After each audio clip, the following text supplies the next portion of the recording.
The saloon doors didn't just swing open, they shattered off their heavy iron hinges. Standing in the dust and splintered wood was a man who looked like he'd been carved directly from the unforgiving Rocky Mountains themselves. He didn't shout. He didn't draw a weapon. He just stared through the thick cigar smoke, looking for the man who had dared to lay hands on his cook. What he did next didn't just leave a mark. It shook the entire town to its core. The year was 1881, and the town of Oak Haven, Colorado, was a jagged scar of civilization cut into the edge of the wilderness. It was a place built on silver, timber, and the sweat of desperate men.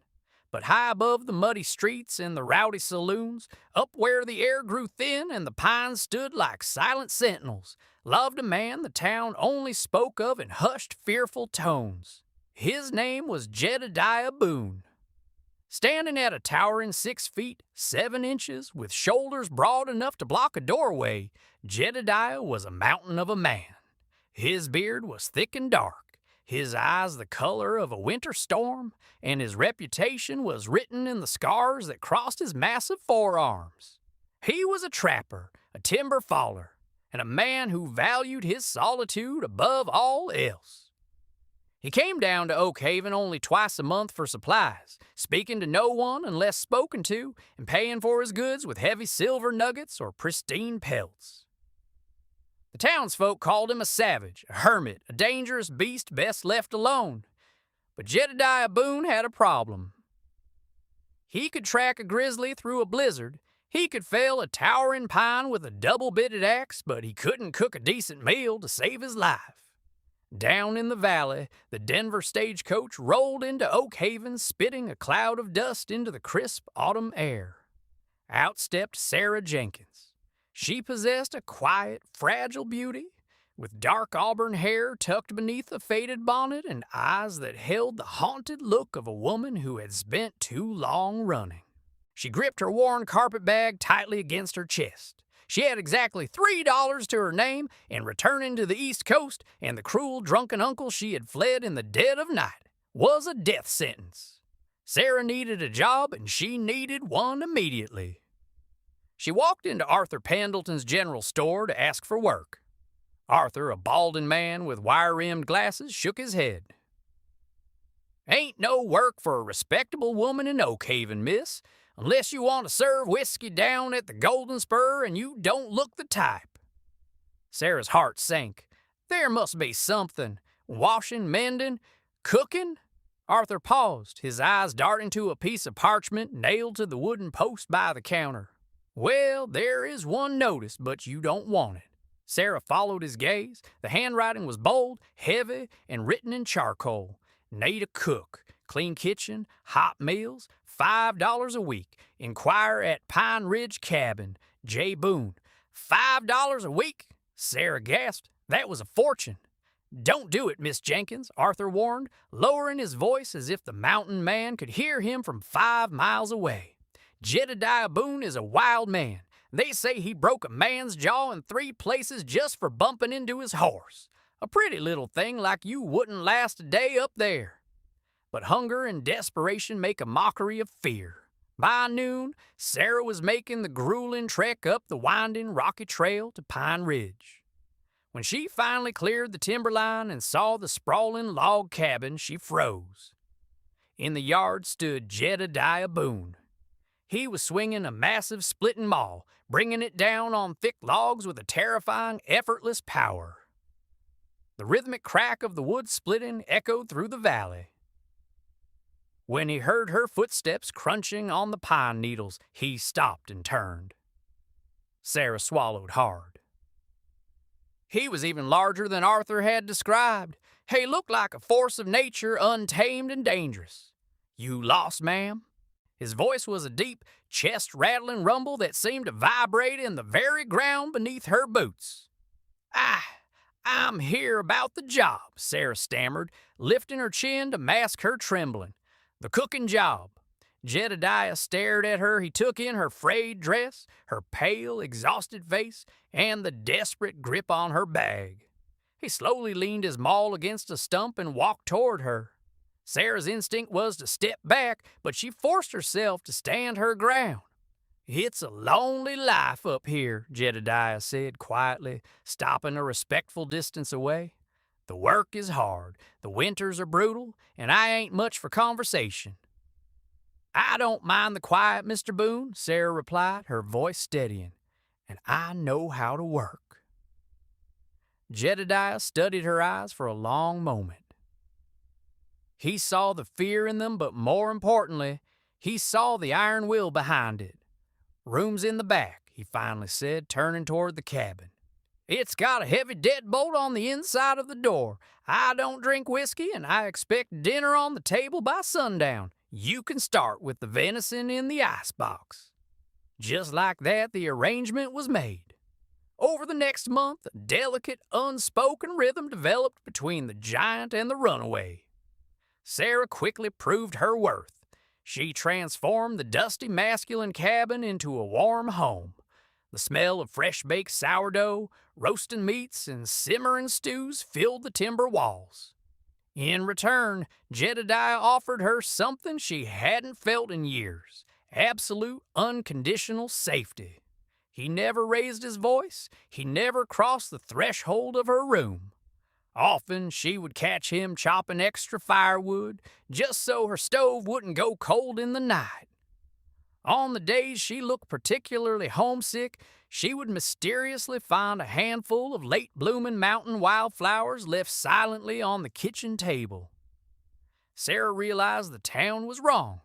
Jedediah Boone wasn't a savage. He was a protector. And slowly, the cold ice around Sarah's battered heart began to thaw. But Oak Haven was a town that didn't let good things last. By October, the air in the valley had turned biting and crisp. The golden aspen leaves were falling, blanketing the mountain trails. Sarah had taken over the responsibility of going into town for supplies. It gave Jedediah more time to prepare his trap lines for the coming winter. And despite the town's initial shock at seeing her acting as the mountain man's buyer, they had grown used to her quiet presence. However, a new darkness had settled into Oak Haven, and its name was Harlan Rourke. Rourke was the wealthy, ruthless foreman of the Silver Creek Mining Company. He wore tailored suits from Chicago, carried a silver-tipped walking stick, and commanded a crew of 30 roughneck miners who did his dirty work. He practically owned Oak Haven. Mayor Flint and Sheriff Boyd Higgins turned a blind eye to Rourke's cruelty because his mining operation kept the town's economy alive. Rourke was a man who took whatever he wanted: land, money, and women. It was a Tuesday afternoon when Rourke first laid eyes on Sarah Jenkins.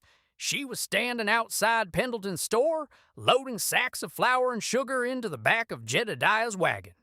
The mountain air had put a healthy flush in her cheeks, and she was smiling as she patted the neck of Jedediah's massive draft horse.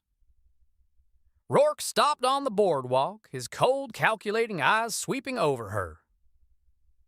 He tipped his expensive bowler hat and stepped into her path.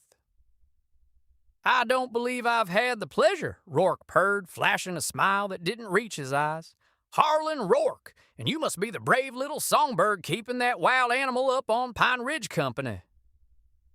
Sarah stiffened. She recognized the look in his eyes. It was the same entitled, predatory look her uncle used to have right before a cruel outburst. "My name is Sarah," she said curtly, turning her back to him to load the last sack.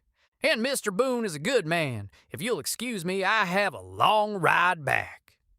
Rourke's smile vanished. He wasn't used to being dismissed, especially not by a common servant girl. He reached out and grabbed her wrist, his grip painfully tight. "Perhaps you didn't hear me, Sarah," Rourke whispered, leaning in close so she could smell the expensive bourbon on his breath. "A delicate thing like you belongs down here in a warm bed with a man of means, not freezing on a rock with a mute savage. You come work for me at the manor. Name your price."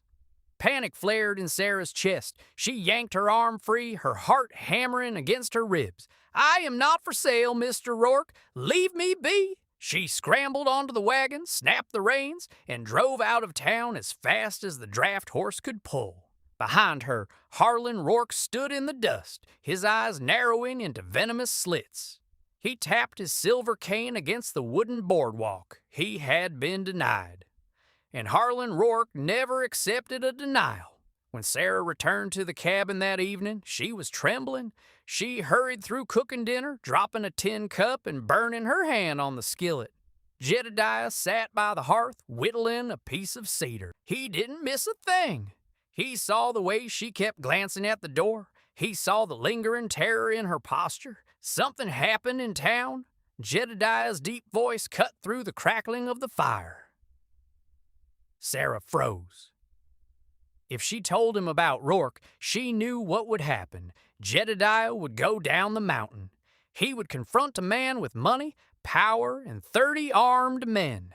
The sheriff would hang Jedediah, or Rourke's men would shoot him in the back. She couldn't let the only good man she had ever known die because of her. She couldn't lose this sanctuary.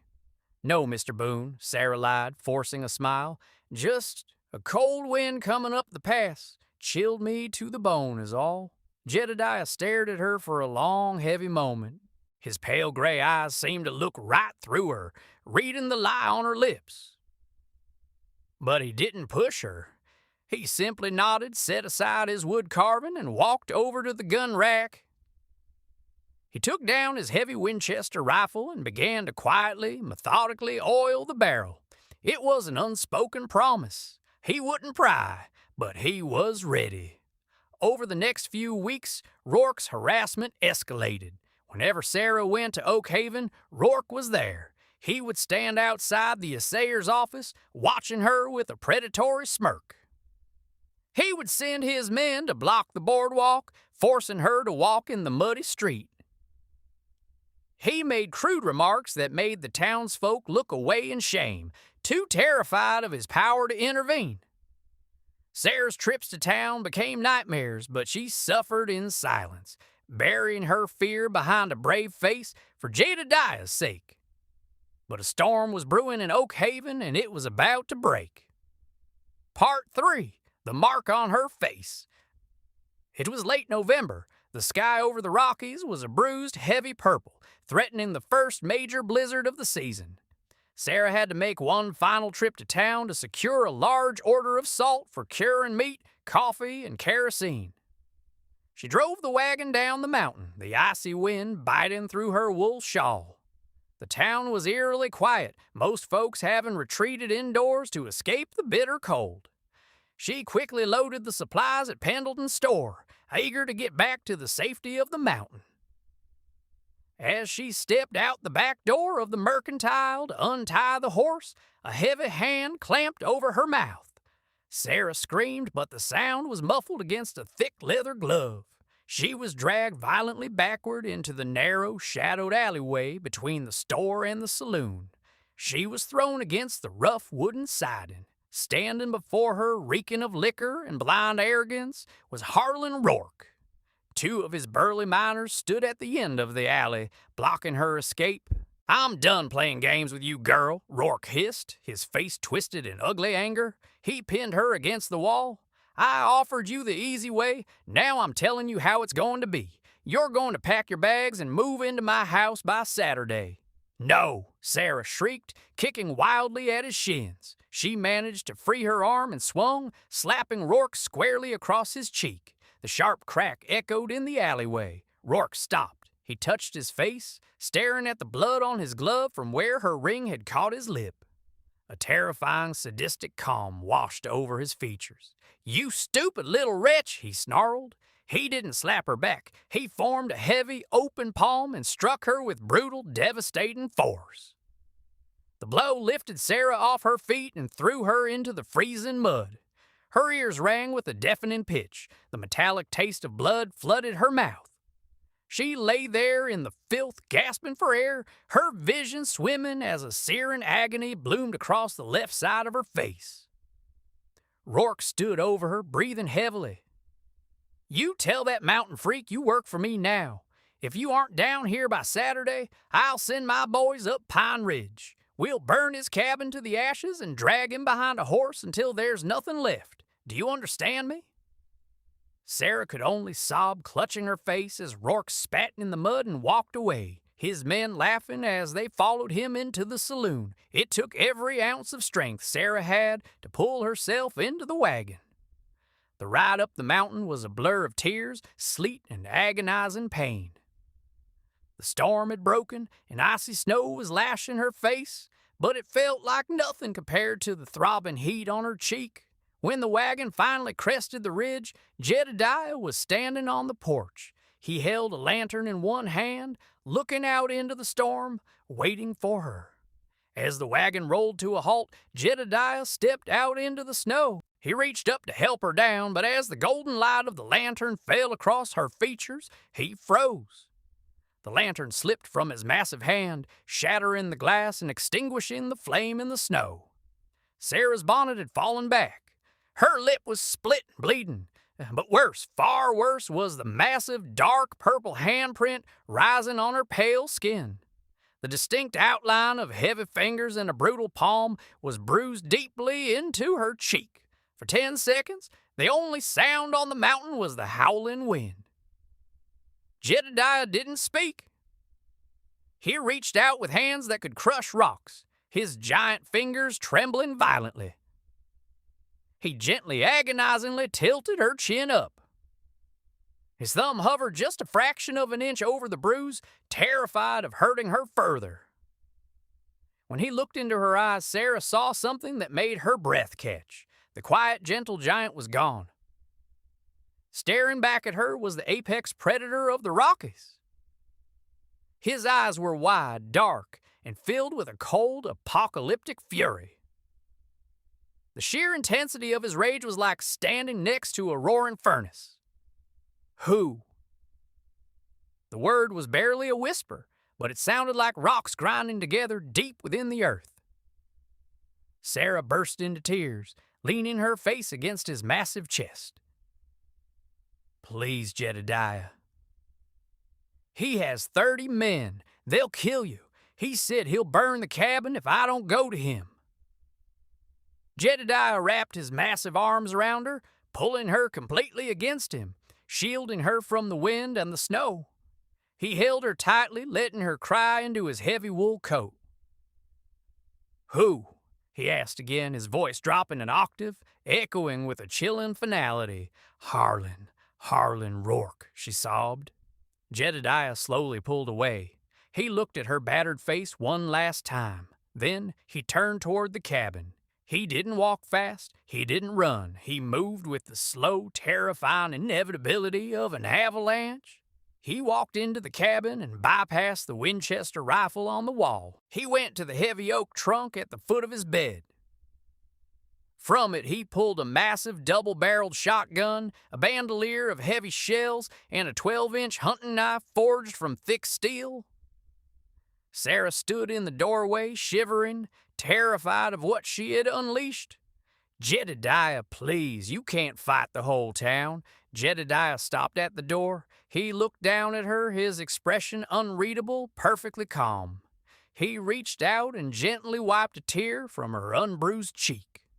"Lock the heavy bolts, Sarah," Jedediah said softly, his deep voice carrying over the rising blizzard. "Do not open this door for anyone, not until I come back." "Where are you going?" she cried. Jedediah turned his face toward the valley, where the faint lights of Oak Haven twinkled innocently in the darkness. "I'm going to teach a man about manners," he whispered. With that, the giant mountain man stepped off the porch and disappeared into the blinding white snow, heading straight for the belly of the beast. The town of Oak Haven was about to learn that you never, ever wake a sleeping bear. The blizzard of 1881 was recorded in the Colorado State Archives as the Widowmaker. It was the kind of storm that froze cattle standing up and buried stagecoaches under 10 feet of snow. The temperature plummeted so fast that the pine trees cracked like rifle shots in the darkness. Any sane man would have huddled by the hearth, praying for dawn. Jedediah Boone walked straight into the teeth of it. The 3-mile trek down the mountain trail was a blinding nightmare of whiteout conditions, but Jedediah didn't falter. His massive, snow-covered boots punched through the heavy drifts with rhythmic, mechanical precision. The freezing wind tore at his wool coat and iced his thick beard, but the fire burning inside his chest kept him impervious to the cold. He carried the heavy double-barreled shotgun slung casually over his right shoulder. His mind was completely silent, focused only on the dark purple handprint etched onto Sarah's pale cheek. Down in the valley, the Golden Spur Saloon was a sanctuary of vice and warmth. The heavy iron stove in the corner glowed cherry red, radiating heat through the crowded room. The air was thick with the suffocating stench of cheap cigars, spilled whiskey, and damp wool. At the center poker table sat Harlan Rourke. He was flanked by his 2 top enforcers, a pair of notorious gunmen from Texas named Cullins and Bates. Across the table sat Mayor Flint and Sheriff Boyd Higgins, both sweating profusely as they lost hand after hand to the mining foreman. Rourke was in high spirits, nursing a crystal glass of imported bourbon. He was already bragging to the table about the taming he was going to administer to the mountain man's cook by Saturday. "She's got spirit, I'll give her that," Rourke sneered, tracing his bruised lip where Sarah's ring had caught him. "But hunger and a cold cabin have a way of breaking a woman's pride. Give it 2 days, she'll be begging to warm my bed." Sheriff Higgins offered a nervous, sycophantic chuckle, while Cullins and Bates roared with laughter. Outside, the wind howled like a dying wolf. Then a sound cut through the noise of the saloon, a heavy, singular thud against the boardwalk, like a tree trunk being dropped onto the planks. The piano player fumbled his keys and stopped. The low hum of conversation died out. Suddenly, the heavy bat-wing doors didn't just swing open, they exploded. The iron hinges shrieked and snapped, and the splintered wooden doors flew inward, crashing into a nearby faro table. A gust of freezing, snow-laden wind blasted into the Golden Spur, instantly snuffing out half the kerosene lamps and sending a shiver through the room. Standing in the doorway, wreathed in the swirling blizzard, was Jedediah Boone. He was entirely covered in snow, making him look like a mythical ice giant summoned from the peaks. He stepped into the saloon. The heavy wooden floorboards groaned under his immense weight. He didn't draw a weapon. He didn't yell. His pale slate-gray eyes slowly scanned the room, sweeping past terrified miners and trembling card dealers, until they locked dead onto Harlan Rourke. "Boone," Sheriff Higgins stammered, standing up so fast his chair clattered to the floor. "Now, you listen here, Jedediah. You can't just... Quiet."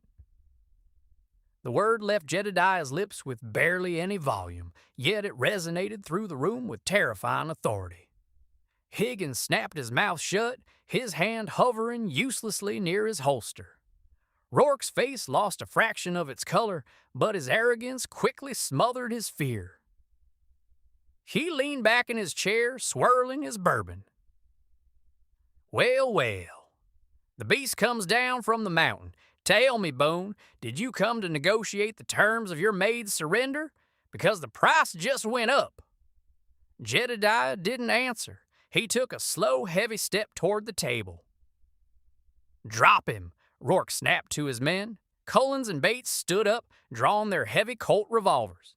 But before their thumbs could even pull back the hammers, Jedediah moved with a speed that defied his massive size.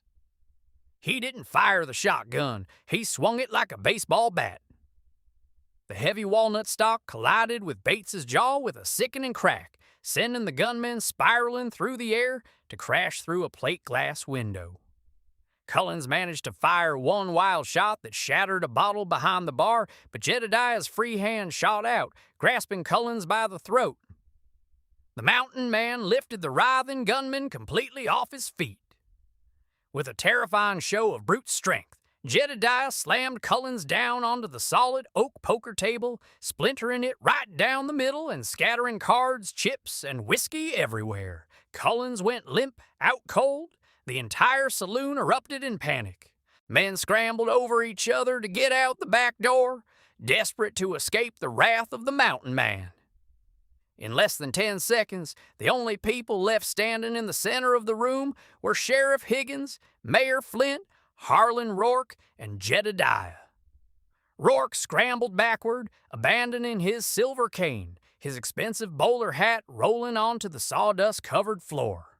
He reached inside his tailored coat for his silver-plated derringer, but Jedediah closed the distance in 2 massive strides. Jedediah kicked the back of Rourke's knees, sending the foreman crashing to the floor.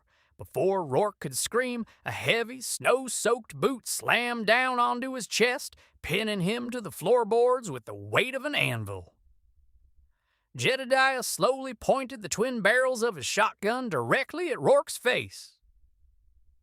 The massive hammers clicked back with a metallic double snap that sounded like the gates of hell unlatching. "You touched her," Jedediah whispered, the sheer fury in his voice making the hair on Sheriff Higgins's neck stand up. "You put your hand on my family?"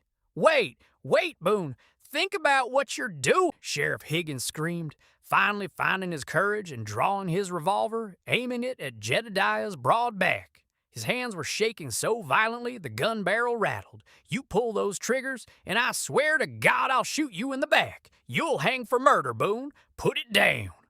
Jedediah didn't even turn around. He kept his slate-gray eyes locked on the pathetic, trembling figure beneath his boot. Rourke was hyperventilating, his eyes wide with absolute primal terror as he stared down the black abysses of the shotgun barrels. "Shoot me, Boyd," Jedediah rumbled, his voice terrifyingly calm.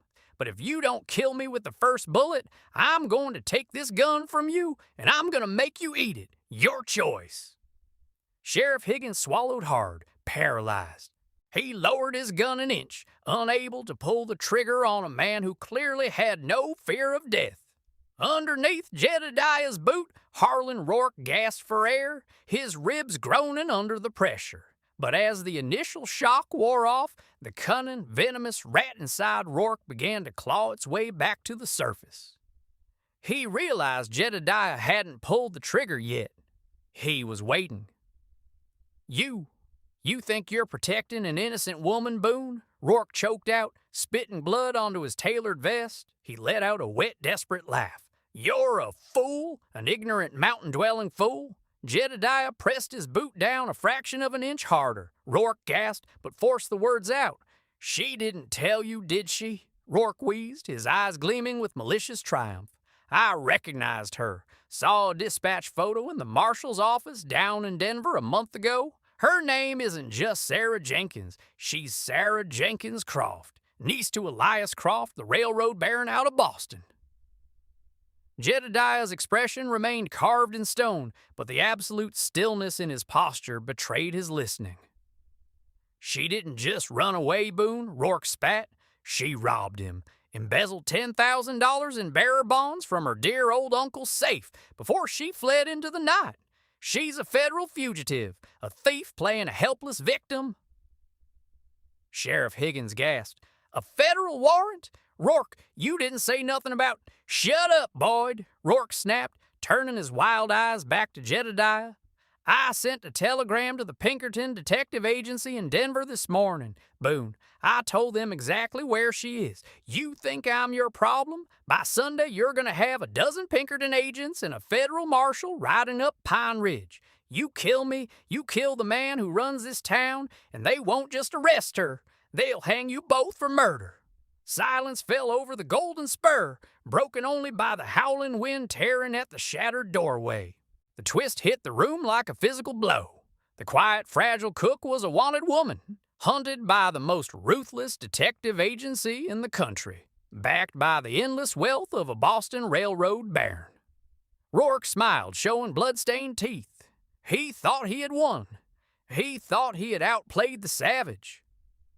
"So you see, you big dumb ape," Rourke whispered, "you have to let me go, because I'm the only one who can wire them back and say it was a mistake." Jedediah stared down at Rourke for a long, heavy minute. He processed the information, thinking of Sarah's terrified eyes, her ragged dresses. the desperate way she worked to earn her keep. He thought of the uncle she ran from and the dark, unspoken horrors that must have driven a woman to steal and flee across the continent. He didn't care about Boston. He didn't care about Pinkertons. He only cared about the handprint on her face. "Which hand?" Jedediah asked. Rourke blinked, confused by the question. "What? Which hand did you use to strike her?" Panic flooded back into Rourke's eyes. I just told you. The Pinkertons are coming. The federal marshals." Jedediah leaned his massive weight down. "Which hand, Harlan?" The right one!" Rourke screamed, losing his nerve completely.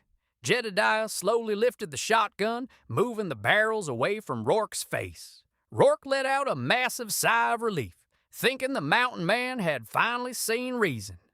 But Jedediah didn't step back. He lowered the heavy wooden stock of the shotgun and placed it squarely over Rourke's right wrist, which lay flat against the floorboards. "Mr. Boone, no!" Mayor Flint shrieked from the corner. "This is the law of the mountain," Jedediah declared, his voice booming over the storm. With a terrifying surge of violent force, Jedediah drove his heavy boot down on top of the shotgun stock. The sound of Harlan Rourke's wrist shattering echoed like a gunshot in the cavernous saloon. The bones didn't just break, they pulverized under the immense weight and leverage. Rourke let out a blood-curdling, agonizing scream that tore at the very rafters of the Golden Spur, his body convulsing in shock. Jedediah calmly stepped off the ruined man. He reached down, grabbed the collar of Rourke's expensive tailored coat, and dragged the screaming, sobbing foreman across the floor like a sack of grain.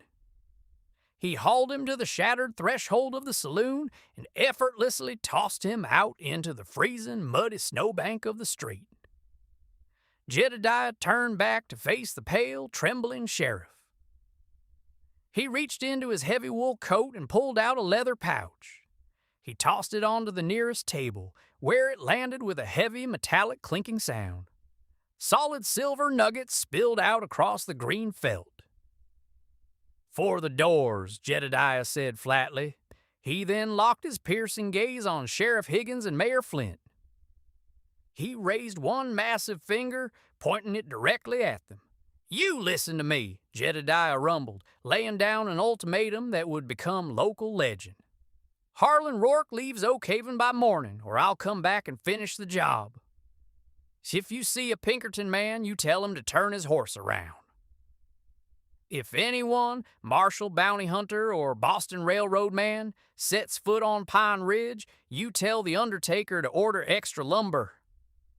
Sheriff Higgins could only nod, his face pale as a ghost, utterly terrified of the giant standing before him. Without another word, Jedediah Boone turned his back on the town of Oak Haven. He stepped back out into the raging blizzard, his heavy boots crunching in the snow. He had delivered his justice, but as the freezing wind whipped around him, he knew the real storm was just beginning. The Pinkertons were coming. Elias Croft's reach was long. But as he looked up the dark, treacherous trail toward his cabin, where a small, golden light still burned in the window waiting for his return, Jedediah felt no fear. He racked the heavy shotgun, sliding a fresh shell into the chamber. Let them come. The heavy oak door of the cabin groaned open, letting in a swirl of violently freezing snow before it was slammed shut and bolted tight. Sarah stood by the hearth, her hands trembling as she clutched a heavy cast-iron skillet, the only weapon she had dared to pick up. When she saw Jedediah, she nearly dropped it. He was coated in a thick layer of ice and snow, looking like a phantom of the wilderness. Blood, dark and stark against the white frost on his coat, stained his heavy boots and the knuckles of his right hand. He leaned his shotgun against the stone fireplace, his breathing slow and measured, a stark contrast to the racing of Sarah's heart. "Jedediah," she whispered, rushing forward. Her hands hovered over his bloodied coat, terrified he had been shot.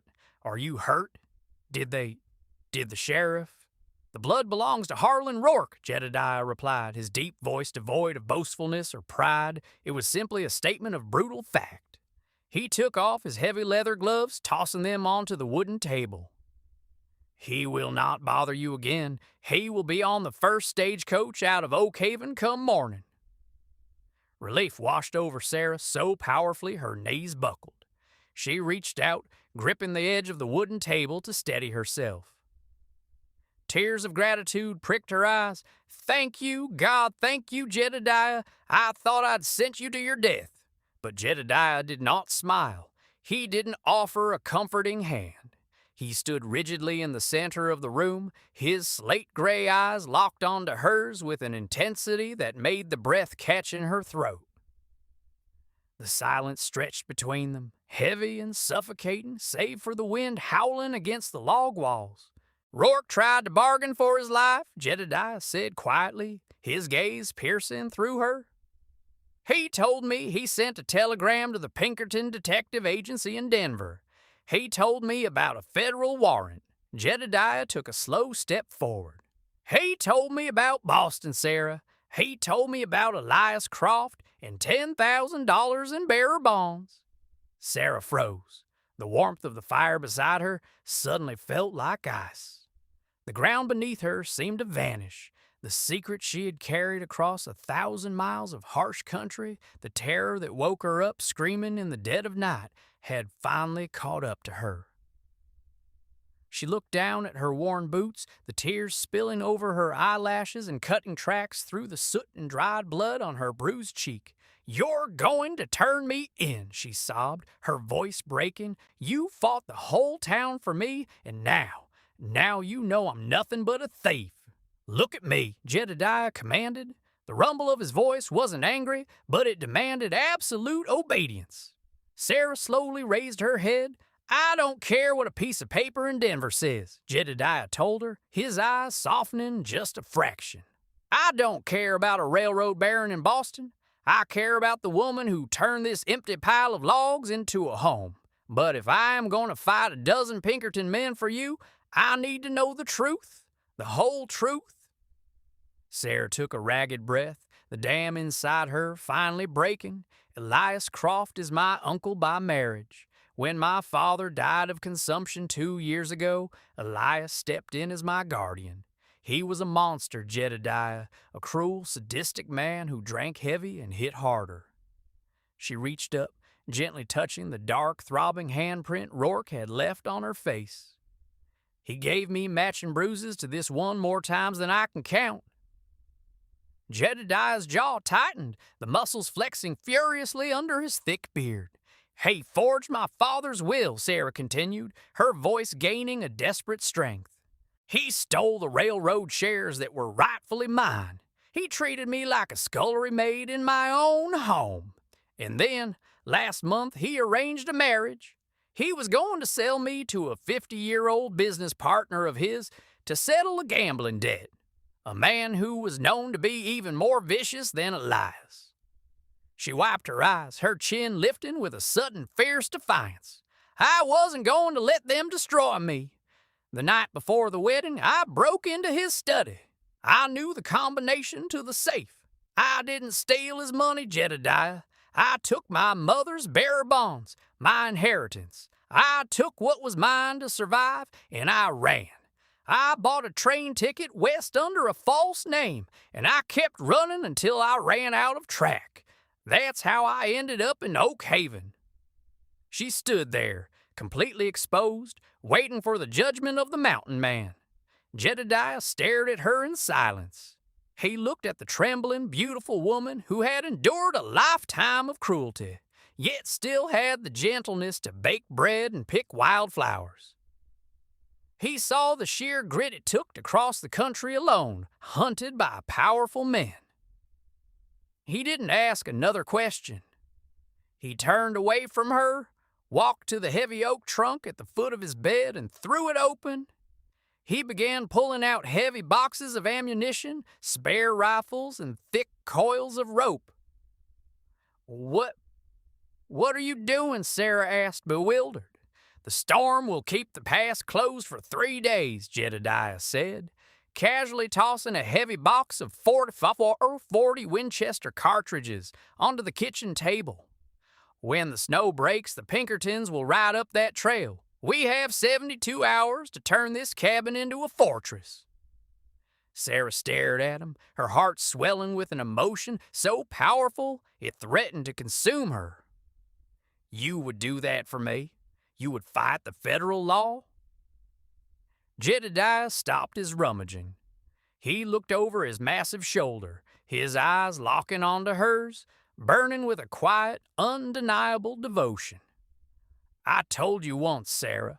This is a lonely life up here," he rumbled softly. "But it ain't lonely anymore. You are under my roof. You're under my protection. If Elias Croft wants you back, he'll have to dig through my grave to get you." Over the next 3 days, Pine Ridge Cabin was transformed. The delicate domestic rhythm they had built was replaced by grim mechanical preparation. Jedediah used heavy timber to board up the lower halves of the windows, leaving narrow slits for firing rifles.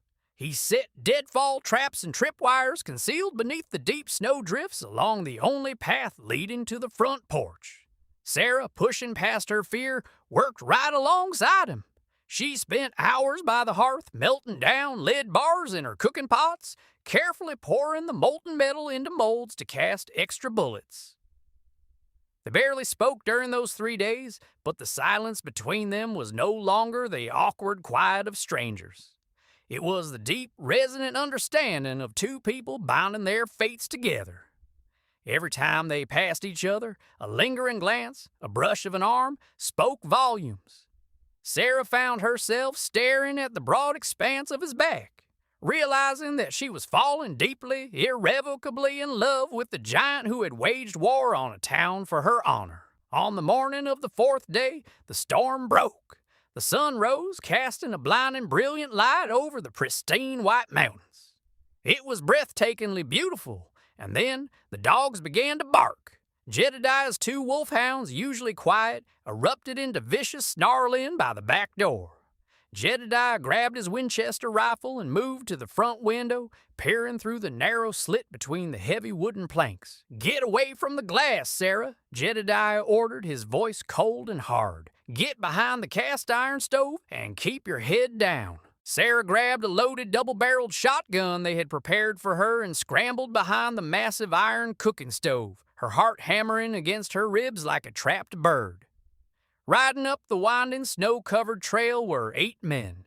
They wore heavy winter dusters and bowler hats, the signature look of the Pinkerton National Detective Agency. They rode massive, muscular horses, and every man was heavily armed with repeating rifles and sidearms.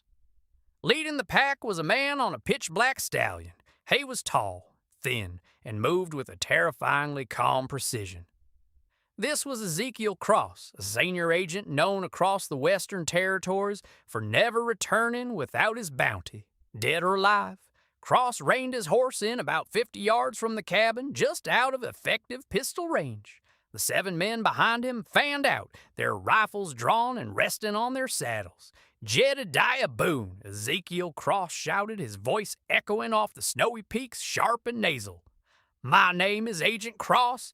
We have a federal warrant for the arrest of Sarah Jenkins Croft on charges of grand larceny and embezzlement. Send the girl out with her hands up, and you have my word as an officer of the law. No harm will come to you." Inside the cabin, Jedediah didn't flinch. He raised the Winchester, sliding the heavy brass barrel through the firing slit, aiming directly at the chest of Ezekiel Cross. "The girl ain't here," Jedediah roared back, his massive voice booming across the clearing. "You're trespassing on private land. Turn your horses around, or I'll start putting them in the ground." Cross chuckled, a cold, humorless sound. He reached into his duster and pulled out a rolled-up piece of paper. "I don't have time for mountain hospitality, Boone. Harlan Rourke sang like a bird before he limped out of Oak Haven. We know she's in there. Now Elias Croft wants his niece returned breathing, but he ain't particular about you. You have exactly 10 seconds to unbolt that door." Jedediah looked back at Sarah. She was terrified, clutching the shotgun, but she nodded at him, her eyes fierce. She would rather die in this cabin than go back to Boston. Jedediah turned back to the window. He didn't wait 10 seconds. He pulled the trigger. The Winchester roared, spitting a massive tongue of fire and smoke. The bullet tore through the crisp mountain air and slammed into the snow, not an inch from the hooves of Cross's black stallion. The horse reared up, screaming in panic, nearly throwing the Pinkerton agent. "Have it your way, savage," Cross bellowed, struggling to control his mount. "Light 'em up!"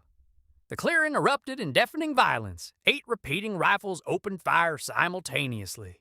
The sound was apocalyptic. Bullets tore into the heavy logs of the cabin with dull, thudding impacts, sending showers of splinters and bark flying into the air. The upper panes of the windows shattered instantly, showering the interior with jagged glass. Sarah screamed, burying her face against her knees as a bullet ricocheted off the cast-iron stove just inches from her head, whining like an angry hornet.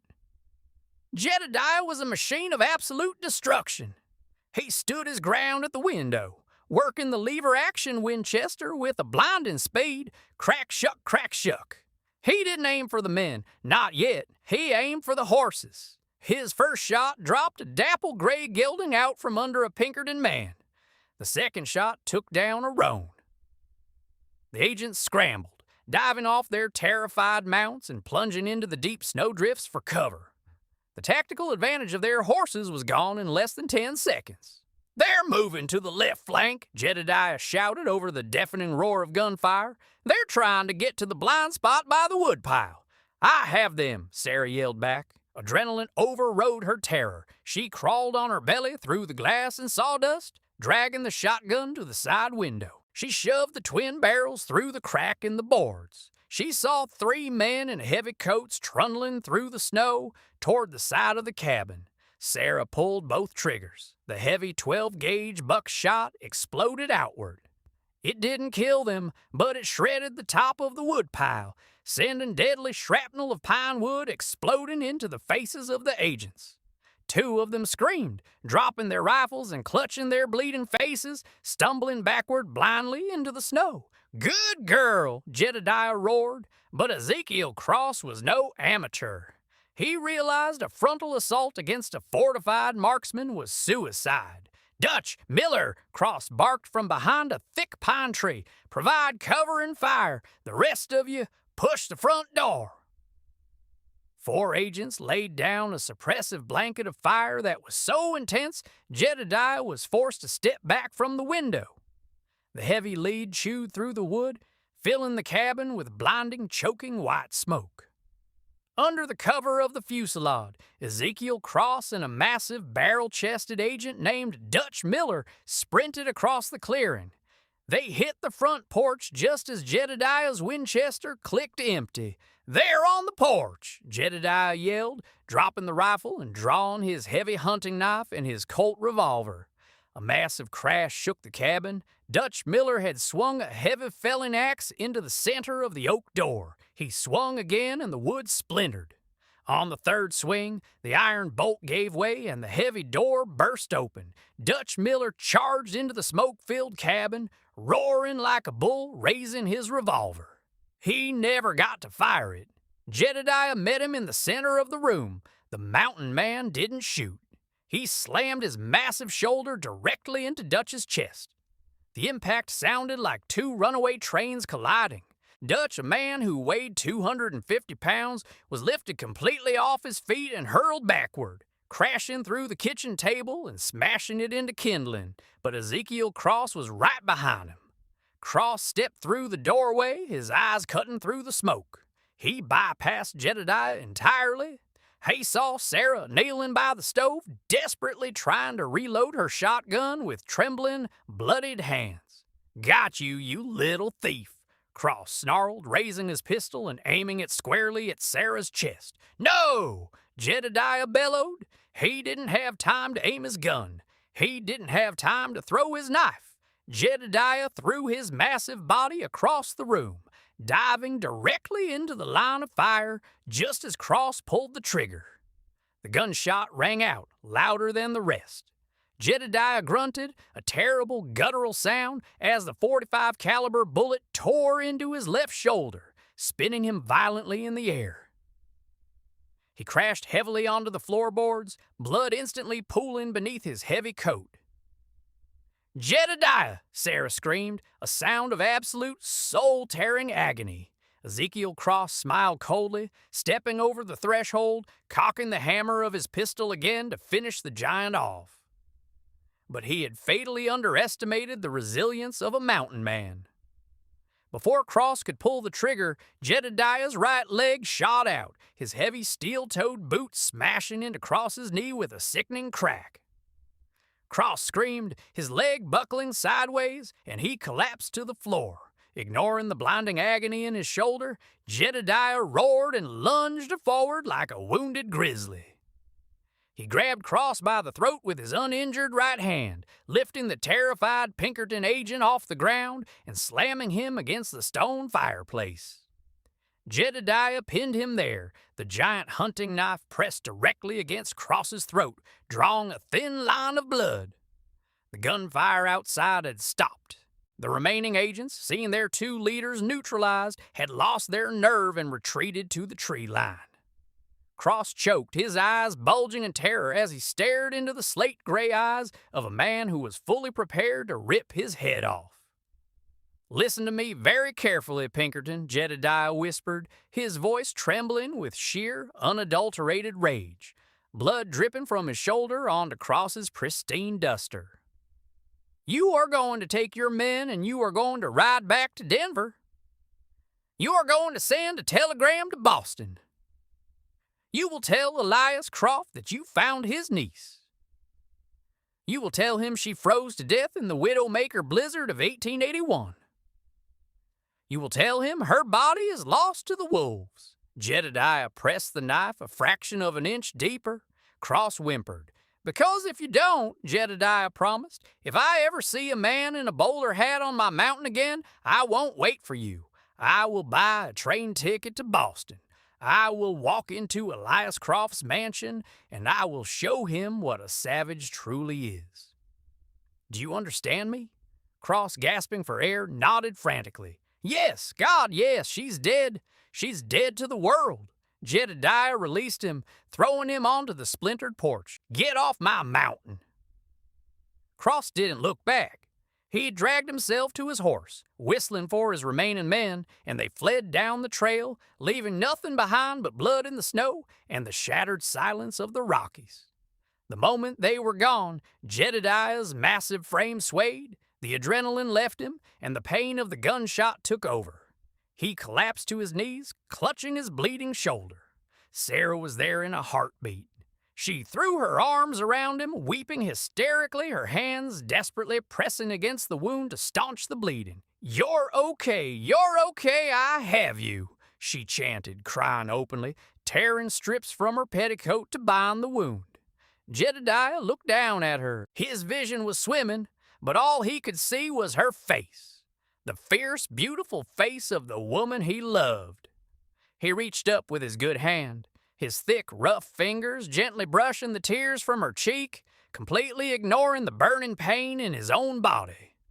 "I told you," he whispered, a faint, exhausted smile touching his lips. "I expect dinner on the table by sundown."